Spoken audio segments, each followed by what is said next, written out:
আজকে একটু মনটা খারাপ। আমার ইমার্জেন্সি ডিউটি ছিল। তো ইমার্জেন্সিতে হঠাৎ করে একটা বাচ্চা আসে। বাচ্চাটা যখন আসে, আমাকে যখন ইনফর্ম করা হয় এরকম একটা বাচ্চা আসছে, আমি আ দ্রুতই বাচ্চাটা দেখতে গেলাম এবং দেখলাম যে বাচ্চাটা একবারে ঠান্ডা হয়ে আছে। চোখ দেখলাম, চোখ দেখে যেটা মনে হলো বাচ্চাটা সম্ভবত জীবিত নেই এবং এছাড়া বাকি এক্সামিনেশনগুলো তখন চলছিল। তো আমি শেষ পর্যন্ত বাচ্চাটা কি আসলেই জীবিত আছে কিনা এটা কনফার্ম করার জন্য একটা ইসিজি করতে বললাম।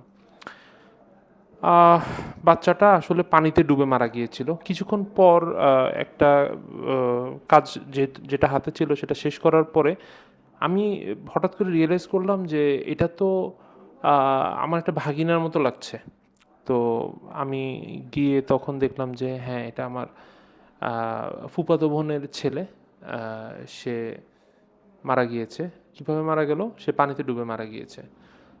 দেখেন, এখনও কিন্তু বর্ষাকাল ওভাবে করে শুরু হয় নাই।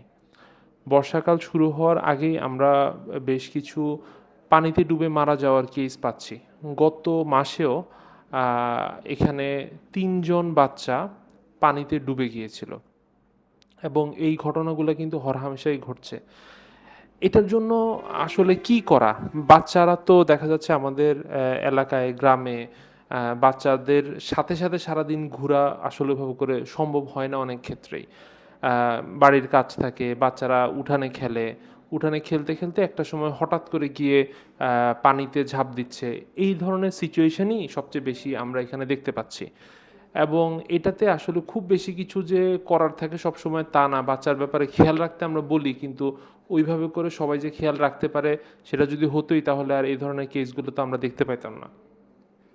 এটা একটু অ্যালার্মিং রেটে আছে এবং সামনের দিকে যত বর্ষাকাল কাছে আসবে বা বর্ষা যত প্রকট হবে তত কিন্তু এই ধরনের সমস্যাগুলো আসবে।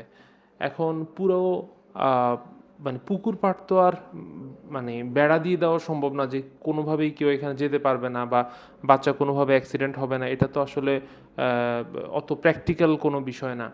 তবে আপনাদের উদ্দেশ্যে এইটুকু বলা যে আপনারা অন্তত প্লিজ বাচ্চাদের ব্যাপারে একটু কেয়ারফুল হবেন, বাচ্চাদেরকে একটু চোখে রাখবেন।